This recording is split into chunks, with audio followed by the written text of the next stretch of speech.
Pengenalan. Definisi KDNK. Keluaran dalam negara kasar ialah jumlah nilai barang akhir dan perkhidmatan yang dikeluarkan oleh faktor pengeluaran dalam sesebuah negara dalam tempoh 1 tahun. Penghitungan KDNK. KDNK dihitung dengan menjumlahkan nilai keluaran yang dikeluarkan oleh semua faktor pengeluaran yang terdapat di dalam negara tetapi tidak mengambil kira nilai keluaran yang dihasilkan oleh faktor rakyat tempatan di luar negara.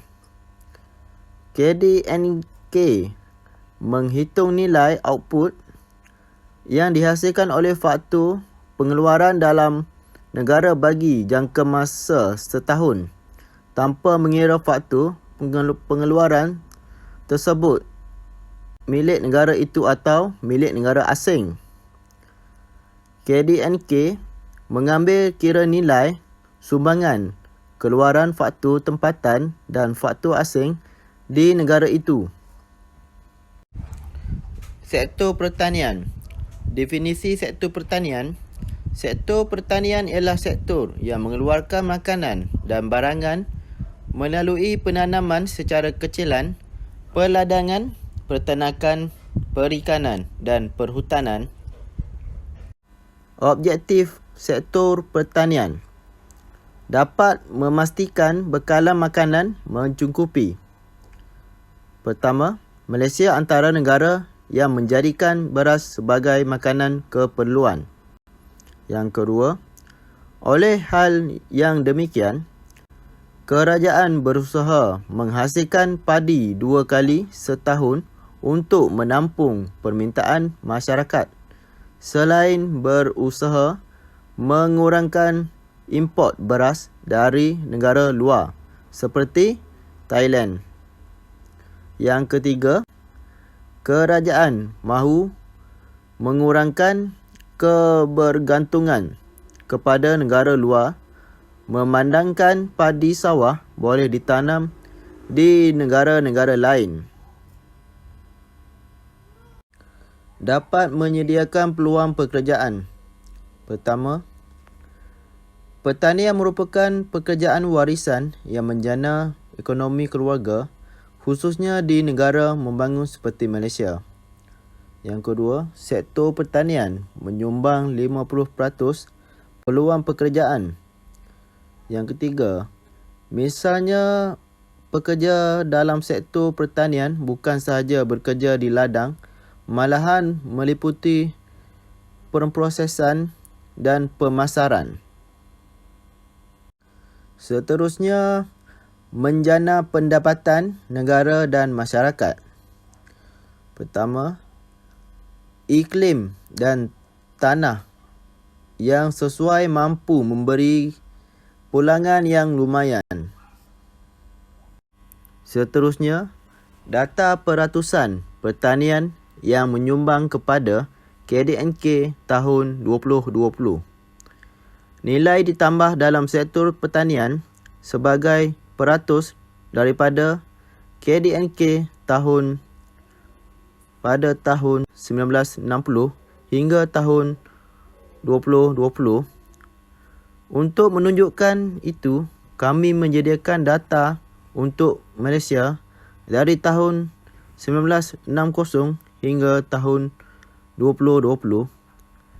Nilai purata bagi Malaysia dalam tempoh itu ialah 19.25%. Seterusnya, data peratusan pertanian yang menyumbang kepada KDNK tahun 2020. Nilai ditambah dalam sektor pertanian sebagai peratus daripada KDNK pada tahun 1960 hingga tahun 2020. Untuk menunjukkan itu, kami menyediakan data untuk Malaysia dari tahun 1960 hingga tahun 2020. Nilai purata bagi Malaysia dalam tempoh itu ialah 19.25%. Yang pertama, pengeluaran minyak sawit Malaysia menyumbang 26% daripada pengeluaran dunia dan 34% daripada ekspor dunia pada tahun 2020. Yang kedua, memandangkan tanah tambahan untuk pengeluaran minyak sawit tidak tersedia. Sebarang peningkatan dalam pengeluaran negara pada ketika itu perlu datang daripada peningkatan hasil dan produktiviti.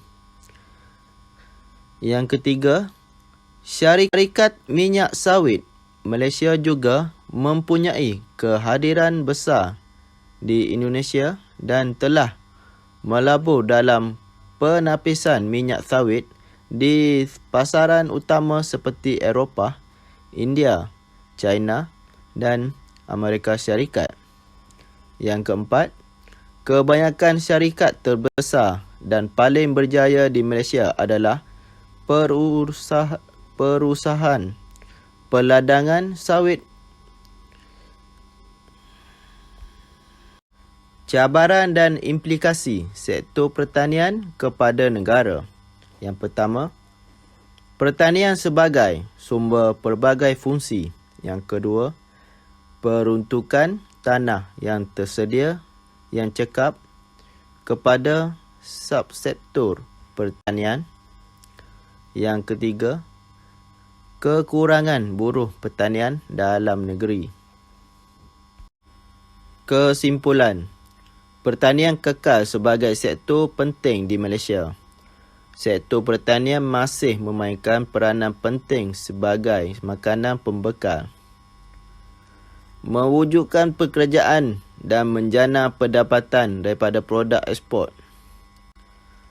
Pembangunan bidang pertanian sektor ini secara amnya ditadbir oleh dasar pertanian yang komprehensif dan dipacu pasaran. Rumusan daripada dasar pertanian telah membolehkan sektor pertanian berkembang secara mampan dan menyumbang kepada ekonomi pembangunan di Malaysia. Dasar pertanian menetapkan hala tuju bagi sektor pertanian dan akibatnya sektor ini telah diubah daripada sektor konvensional dan pasif yang berfokuskan kepada komoditi tunggal kepada sektor yang dinamik, pelbagai dan moden.